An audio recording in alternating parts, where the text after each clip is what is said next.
곧 예배가 시작됩니다. 온라인으로 하나님께 드리는 예배에 정성을 다해 임해 주시기 바랍니다. 온 가족이 함께 모여 거룩하게 예배를 드립니다. 부모가 아이들의 훌륭한 영적 교사 역할을 하시길 바랍니다. 단정한 복장으로 예배를 드립니다. 성경책을 지참합니다. 예배 10분 전부터 예배 준비를 완료하고 기도합니다. 올바른 자세로 모든 순서에 정성을 다해 참여합니다. 핸드폰보다는 TV나 컴퓨터 모니터로 예배를 드립니다. 예배에 집중하여 하나님의 은혜를 기대합니다. 헌금은 정성껏 준비해서 우편으로 보내시거나 직접 교회 사무실 헌금함에 봉헌합니다. 우리를 죄에서 구하시려 주 예수 십자가 지셨으니 기쁘게 부르세 할렐루야. 나 구원 얻었네. 우리를 죄에서 구하시려 주 예수 십자가 지셨으니 기쁘게 부르세 할렐루야. 나 구원 얻었네. 찬송하세 찬송하세 주님 나를 구하셨네. 찬송하세 찬송하세 주가 구원하셨네. 나 지금 죄에서 사함받아 거룩한 백성이 되었으니 이으신 장막을 벗을 때도 겁날 건 없겠네. 찬송하세 찬송하세 주님 나를 구하셨네. 찬송하세 찬송하세 주가 구원하셨네. 우리가 이 세상 떠날 때에 예수의 손목을 굳게 잡고 영원히 즐거운 천국에서 주 함께 살겠네. 찬송하세 찬송하세 찬송하세 주님 나를 구하셨네. 찬송하세 찬송하세 주가 구원하셨네.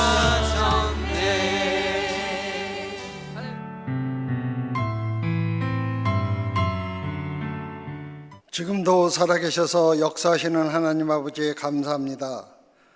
오늘 첫 시간도 하나님 앞에 나와 기도하시게 함을 감사와 찬양과 영광을 올려드립니다. 하나님 말씀이 우리의 생명임을 믿습니다. 우리들의 믿음 없어 능력 있는 그리스도인의 삶을 살지 못하는 우리 연약함을 십자가 앞에 내려놓사오니 말씀을 따라 바른 길 가게 하시고 세상 속에 진리를 드러내는 삶을 살게 도와주시옵소서. 지금 이 세상은 허리케인과 또한 산불, 폭우로 또한 가뭄으로 코로나로 인하여 많은 재산과 피해와 고통과 죽음으로 수많은 사람들이 삶의 터전에서 고통으로 힘들어하고 있습니다.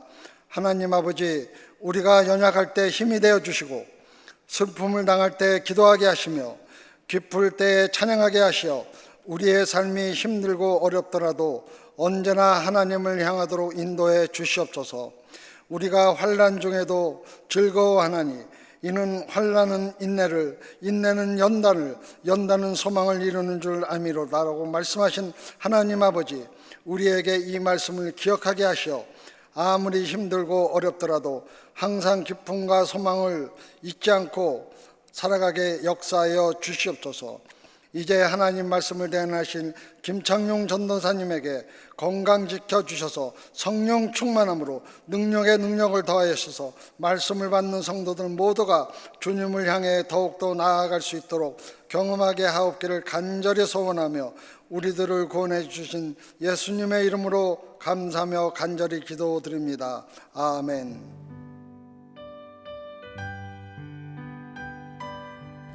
오늘 우리에게 주시는 하나님의 말씀은 예레미야 35장 12절부터 19절입니다. 함께 봉독하시겠습니다. 그때의 여호와의 말씀이 예레미야에게 임하여 이르시되 만군의 여호와 이스라엘의 하나님께서 이와 같이 말씀하시니라. 너는 가서 유다 사람들과 예루살렘 주민에게 이르기를 너희가 내 말을 들으며 교훈을 받지 아니하겠느냐 여호와의 말씀이니라. 레갑의 아들 요나답이 그의 자손에게 포도주를 마시지 말라 한 그 명령은 실행되도다. 그들은 그 선주의 명령을 순종하여 오늘까지 마시지 아니하거늘 내가 너희에게 말하고 끊임없이 말하여도 너희는 내게 순종하지 아니하도다. 내가 내 종 모든 선지자를 너희에게 보내고 끊임없이 보내며 이르기를 너희는 이제 각기 악한 길에서 돌이켜 행위를 고치고 다른 신을 따라 그를 섬기지 말라. 그리하면 너희는 내가 너희와 너희 선조에게 준 이 땅에 살리라 하여도 너희가 귀를 기울이지 아니하며 내게 순종하지 아니하였느니라. 레갑의 아들 요나답의 자손은 그의 선조가 그들에게 명령한 그 명령을 지켜 행하나 이 백성은 내게 순종하지 아니하도다. 그러므로 만군의 여호와 이스라엘의 하나님께서 이와 같이 말씀하시니라. 보라, 내가 유다와 예루살렘의 모든 주민에게 내가 그들에게 대하여 선포한 모든 재앙을 내리리니 이는 내가 그들에게 말하여도 듣지 아니하며 불러도 대답하지 아니함이라 하셨다 하라. 예레미야가 레갑 사람의 가문에게 이르되 만군의 여호와 이스라엘의 하나님께서 이와 같이 말씀하시기를 너희가 너희 선조 요나답의 명령을 순종하여 그의 모든 규율을 지키며 그가 너희에게 명령한 것을 행하였도다. 그러므로 만군의 여호와 이스라엘의 하나님께서 이와 같이 말씀하시니라. 레갑의 아들 요나답에게서 내 앞에 설 사람이 영원히 끊어지지 아니하리라 하시니라. 아멘. 오늘 우리가 함께 나눌 은혜의 말씀은 예레미야 35장 12절부터 19절까지의 말씀입니다. 오늘 본문에 등장하는 레겝에 대해서는 어제 새벽에 담임 목사님께서 말씀해 주셔서 잘 이해하고 계시리라 믿습니다. 오늘도 레겝 자손의 이야기가 함께 등장하면서 우리에게 의미 있는 말씀을 전해주고 있습니다. 목사님께서 말씀해 주신 것처럼 레겝은 지금 예레미야와 동시대의 사람이 아닙니다. 레겝의 아들들에게 명령했던 내용이 35장 7절에 나오는데요. 집도 짓지 말고 파종도 하지 말고 포도원을 소유하지 말고 평생 동안 장막에 살라고 한 그 명령을 지킨 세월이 무려 250년이라는 세월입니다. 250년이 짧다고 하면 짧지만 결코 짧은 세월은 아니지 않습니까? 레갑의 자손들에게는 짧은 세월이고 이스라엘 백성들에게는 긴 세월이고 그렇지는 않지 않습니까? 레갑 사람들이 조상 요나답이 생전에 말한 그 유언의 말씀을 기억하고 250년이나 넘도록 그 말을 지키고 시행했다는 것입니다. 사람의 말에 대해서도 이처럼 철저하게 순종하는 레갑 사람들의 순종하는 모습을 보여줌으로 인해서 하나님께서는 하나님의 말씀에 이스라엘 백성들이 어떻게 반응해야 할지를 말씀하시면서 그에 반응하는 이스라엘 사람들에 대해서 오늘 한탄해하시는 그 모습을 말씀해주고 있습니다. 성경에서는 이스라엘 백성들의 완악한 태도나 불순종하는 태도에 대해서 한탄하시고 안타까워하시는 하나님의 심정을 여러 곳에서 표현해주고 있는 것을 볼 수 있습니다. 이사야서 1장 3절에 이사야 선지자는 이렇게 기록을 하고 있는데요. 소는 그 임자를 알고 나귀는 그 주인의 구유를 알건만은 이스라엘은 알지 못하고 나의 백성은 깨닫지 못하는도다 하셨도다 라고 기록하고 있습니다. 또한 마태복음 23장 37절에서는 예수님께서 예루살렘의 패역함을 보시고 이렇게 한탄하시는 것을 볼 수 있습니다. 예루살렘아 예루살렘아 선지자들을 죽이고 내게 파송된 자들을 돌로 치는 자여, 암탉이 그 새끼를 날개 아래에 모음같이 내가 내 자녀를 모으려 한 일이 몇 번이더냐. 그러나 너희가 원하지 아니하였도다 라고 말씀하고 있습니다. 하나님께서는 오랜 시간 동안 수없이 많은 선지자들을 보내면서 패역한 이스라엘 백성들이 하나님께 돌아오기를 요청하고 또 요청하고 그러한 일들을 수없이 반복하셨다고 말씀하고 있습니다. 하나님께서는 과거 이스라엘에 대해서만 돌아오기를 부르고 계신 것이 아닙니다. 오늘을 사는 우리들을 향해서도 하나님은 동일하게 말씀하고 있습니다. 예레미야나 이사야 등 수많은 선지자들을 통해서 이스라엘을 향해 말씀하셨던 것처럼 오늘 우리에게도 매주일, 아니 매일같이 하나님의 말씀을 들려주실 뿐만이 아니라 하나님의 말씀에 순종하며 살아가기를 원하고 계십니다. 오늘도 하나님의 말씀에 순종하며 하나님의 뜻에 따라 살아가는 여러분과 제가 되기를 간절히 소망합니다. 이스라엘 백성들을 향한 하나님의 애틋한 마음을 우리는 오늘 본문을 통해서 알 수 있습니다. 본문 14절 후반부절부터 15장 5절 초반부에 이렇게 기록하고 있습니다. 내가 너희에게 말하고 끊임없이 말하여도 너희는 내게 순종하지 아니하도다. 내가 내 종 모든 선지자를 너희에게 보내고 끊임없이 보내며 이르기를, 이렇게 말씀하고 있는데요. 여기서 끊임없이로 해석된 이 단어의 원어에는 또 다른 의미가 있는데 이런 뜻이 있습니다. 끈질기게라는 의미도 있지만 부지런히라는 뜻과 함께 일찍이라는 의미가 있습니다. 일찍이라는 의미가 있는데요. 이 말의 의미로 보면 하나님께서는 이스라엘 백성들이 패역하기 시작할 초기부터 이스라엘 백성들로 하여금 하나님께 돌아오라고 말씀하셨다는 것이죠. 그렇게 하기를 벌써 수많은 세월이 흘렀다는 의미입니다. 하나님께서는 거듭되는 이스라엘 백성들의 죄악에도 불구하고 끊임없이 또 부지런히 선지자들을 보내서 그들로 하여금 돌이키고 바른 길로 이끌고자 하셨음을 말씀하고 있습니다. 계속해서 곁길로 나가는 이스라엘 백성들을 향한 하나님의 마음이 얼마나 간절한지를 보여주고 있는 대목이라고 볼 수 있습니다. 그러면 천지를 지으신 능력의 하나님, 만왕의 하나님께서 피조물에 불과한 이스라엘 백성들을 위해서 이토록 애쓰신 이유가 무엇이겠습니까? 세상의 부모는 자식이 곁길로 가거나 잘못된 길로 가게 되면 그것을 보고만 있을 수 있는 부모는 없지 않겠습니까? 어떻게 해서라도 자식이 올바른 길로 돌아오기를 기도하고 또 권면하고 타이르는 것이 부모가 아니겠습니까? 세상 부모도 이러할진데 정말 사랑이 많으신 하나님은 그보다 더 많이 애타하시고 그보다 더 하지 않았겠습니까? 믿음의 조상하면 여러분 누구를 연상하십니까?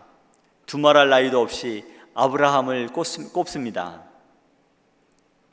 한국의 박영선 목사님이 쓰신 하나님의 열심이라는 책에서 이렇게 말을 합니다. 아브라함이 믿음의 조상이 되기까지는 하나님의 끊임없는 열심이 있었다는 것이죠.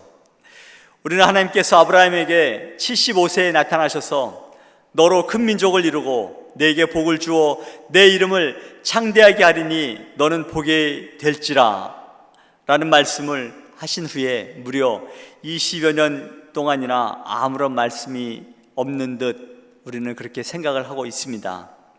우리 입장에서는 아브라함의 인내가 대단하다고 생각할 수 있습니다. 그러면 하나님의 입장에서는 어떻겠습니까? 아브라함이 믿음의 조상이 될 만한 믿음의 소유자가 되기까지 기다리시는 하나님, 또한 그러한 아브라함을 기다리실 뿐만이 아니라 아브라함이 되기까지 아브라함을 인도하셨던 그 하나님은 25년을 기다려 주시지 않으셨겠습니까? 하나님께서 아브라함의 믿음을 정말로 인정하신 때가 어느 때인 줄 여러분들은 아십니까? 성경은 이렇게 말씀하고 있습니다. 창세기 22장에서 아브라함이 이삭을 낳은 후에 100세에 낳은 귀한 자식을 하나님은 하나님께 바치라고 말씀을 합니다.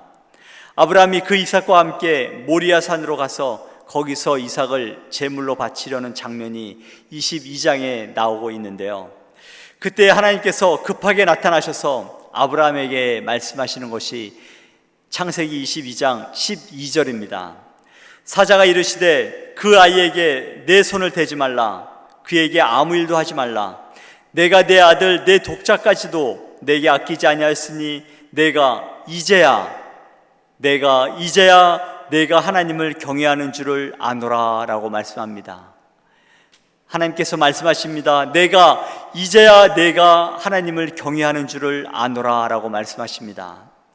이 일 후에 다시 한번 하나님께서 아브라함에게 하늘의 별과 같고 바닷가의 모래와 같게 하시겠다고 약속하시는 것을 보게 됩니다. 기다려주시고 이끌어주시고 만들어가시는 하나님의 열심을 보게 됩니다. 좀 전에 부모의 마음을 비교했지만 어찌 우리를 향한 하나님의 사랑과 그 은혜를 부모의 마음과 비교할 수 있겠습니까? 어떻게 보면 그래도 좀 비슷하지 않을까 해서 부모의 마음과 비교를 하지만 하나님의 마음에는 비교조차 할 수 없이 크고 한없이 쓰신 그 하나님의 사랑이 아닌가 싶습니다. 그래서 이사야 선지자는 이렇게 고백합니다. 이사야 49장 19절에서 여인이 어찌 그 젖먹는 자식을 잊겠으며 자기 태에서 난 아들을 긍휼히 여기지 않겠느냐. 그들은 혹시 잊을지라도 나는 너를 잊지 아니할 것이라 라고 말씀하고 있습니다. 그렇습니다. 하나님은 하나님의 백성들을 절대 버리지도 않으실 뿐만이 아니라 잊지도 못하신다고 말씀하고 있습니다. 그것이 100년 아니 1000년이 흘러도 하나님은 잊지 않겠다고 말씀하고 있는 것입니다. 그러한 하나님의 간절함의 절정이 무엇이겠습니까? 그것은 바로 예수 그리스도를 이 땅에 보내셔서 성육신 하셔서 그분을 통해서 우리를 구원하신 하나님의 사랑이 아닌가 싶습니다. 우리 주님께서 이 땅에 오신 궁극적인 목적이야말로 우리에게 구원을 베푸시기 위해서 오신 것입니다. 하나님이신 예수님께서 인간의 몸으로 오셔서 십자가에 죽으시고 구원을 이루신 것이 우리를 향한 하나님의 간절함의 절정이라고 할 수 있습니다. 사랑하는 성도 여러분, 여러분과 저를 향한 하나님의 간절함에 여러분은 어떻게 반응하고 계십니까? 또 어떻게 그 절정에 반응하며 살아가고 계십니까? 코로나 상황이 우리에게 힘겹고 어렵지만 이때를 바라보시고 우리를 향해 기대하시는 하나님의 간절함은 어떨까를 깊이 있게 묵상하는 그런 복된 시간이 되시기를 간절히 부탁드립니다. 오늘 본문 14절과 15절에서 끊임없이 하나님의 자비와 긍휼을 베푸시고 선지자들을 보내셔서 그들로 하여금 회개할 것을 간곡하게 요청하셨다면 17절에서는 끊임없이 기회를 주셨지만 그 기회에도 불구하고 하나님의 사랑과 은혜를 멸시한 자들에 대한 하나님의 심판을 선언하시는 것을 보게 됩니다. 하나님이 아무리 크신 사랑과 긍휼을 지녔다 하실지라도 하나님께서 주신 기회를 멸시하고 죄악된 삶을 고집하며 살아가는 패역한 인생들에게는 더 이상 하나님의 관용은 남아있지 않다는 것을 성경은 우리들에게 말씀해 주고 있습니다. 그것이 바로 17절에서 보여주고 있는데요. 17절을 한번 읽어드리겠습니다. 그러므로 만군의 여호와 이스라엘의 하나님께서 이와 같이 말씀하시니라. 보라, 내가 유다와 예루살렘의 모든 주민에게 내가 그들에게 대하여 선포한 모든 재앙을 내리리니 이는 내가 그들에게 말하여도 듣지 아니하며 불러도 대답하지 아니함이니라 하셨다 하라 라고 말씀하고 있습니다. 사람과 사람 사이에서도 그렇지 않습니까?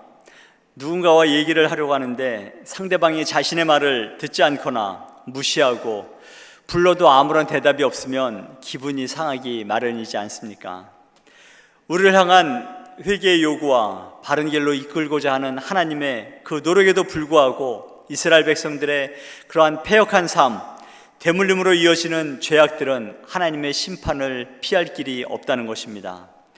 예수님께서도 하나님의 자비와 긍휼을 멸시하는 자들에 대한 처분을 분명하게 말씀해 주시는 것을 우리는 성경을 통해서 알 수 있습니다. 마태복음 21장 33절부터 41절에서 예수님께서는 비유로 말씀을 하십니다. 한 주인이 포도원을 세우고 그것에 농부들에게 맡기고 타국에 갔다가 소출할 때가 돼서 돌아와서 열매를 얻고자 자기 종들을 농부들에게 보냅니다. 그러자 농부들은 그 보내진 종들을 때리기도 하고 돌로 치기도 하고 심지어는 죽이기도 합니다. 그러자 더 많은 종들을 그 주인이 보냅니다. 그러자 그 더 많은 종들을 똑같이 첫 번째와 똑같이 행한 것들을 보게 됩니다. 그러자 주인이 마지막으로 자기 아들을 보내면서 이 아들에게는 존경을 표하겠거니 했지만 이 농부들은 그 아들마저도 죽이게 됩니다. 그러자 이 주인이 모든 것들을 동원을 해서 이 농부들을 진멸하고 그 농부들을 다 멸하는 그러한 모습들을 성경에서 말씀해 주고 있지 않습니까? 하나님께서는 끊임없이 회개의 기회를 주심에도 불구하고 이를 거부하는 사람들, 하나님의 자비하심을 무시하는 사람들에게는 더 이상 남겨진 자비가 없다고 성경은 말씀해 주고 있습니다. 하나님은 그들에게 심판이 임한다는 것을 우리들에게 가르쳐 주고 있는 것이죠. 우리는 언제까지나 하나님의 긍휼과 자비의 대상이 될 수 없다는 것을 성경은 우리들에게 말씀해 주고 있습니다. 회개조차도 시간이 지나고 나면 회개의 기회는 다시 오지 않는다는 것을 우리들에게 깨우쳐 주는 귀한 비유의 말씀인 줄 믿습니다. 생명이 있는 동안에, 호흡이 있는 지금이 하나님께로 돌아올 수 있는 최선의 시간인 줄 믿습니다. 하나님께 가까이 가는 우리 모두가 되기를 간절히 소망합니다. 마지막으로 18절과 19절을 통해서 레갑의 자손들에게 주시는 축복의 말씀을 전해주고 있는 것을 보게 됩니다. 한번 18절과 19절을 읽어드리겠습니다. 예레미야가 레갑 사람의 가문에게 이르되 만군의 여호와 이스라엘의 하나님께서 이와 같이 말씀하시기를 너희가 너희 선조 요나답의 명령을 순종하여 그의 모든 규율을 지키며 그가 너희에게 명령한 것을 행하였도다. 그러므로 만군의 여호와 이스라엘의 하나님께서 이와 같이 말씀하시니라. 레갑의 아들 요나답에게서 내 앞에 설 사람이 영원히 끊어지지 아니하리라 하시니라 라고 말씀하고 있습니다. 사랑하는 성도 여러분, 이 말씀을 통해 우리는 언제든지 또 어디서든지 어떤 상황에서든지 하나님께 순종해야 할 것임을 깨달아야 할 줄 믿습니다. 때로는 우리가 순종할 때에는 레갑 자손들이 그랬던 것처럼 세상에서 누려야 할 것들을 포기해야 할 때도 있음을 기억하시기 바랍니다. 믿는다는 이유 때문에 손해를 봐야 할 때도 있습니다. 하지만 그것이 하나님께서 요구하시는 것이라면 기쁨으로 감사하는 마음으로 순종하는 우리 모두가 되기를 간절히 소망합니다. 우리는 성경을 통해서 하나님을 더욱 깊이 알아갈 수 있지만 세상 사람들은 어떻게 하나님을 알아갈 수 있겠습니까? 우리 믿는 사람들은 세상 사람들에게 보내어진 성경입니다. 세상 사람들은 우리를 통해서 하나님을 더 알아가게 될 것이고 우리를 통해서 하나님을 만나게 될 줄 믿습니다. 그래서 우리는 세상의 소금과 빛이 되어야 할 줄 믿습니다. 하나님은 하나님께 순종하고 하나님의 뜻에 합당하게 사는 사람에게 반드시 복을 주실 뿐만이 아니라 더욱 풍성한 삶을 살아가도록 인도하실 줄 믿습니다. 오늘도 그 하나님과 더불어서 풍성한 삶을 살아감으로 승리하는 귀한 하루가 되는 여러분과 제가 되기를 간절히 소망합니다.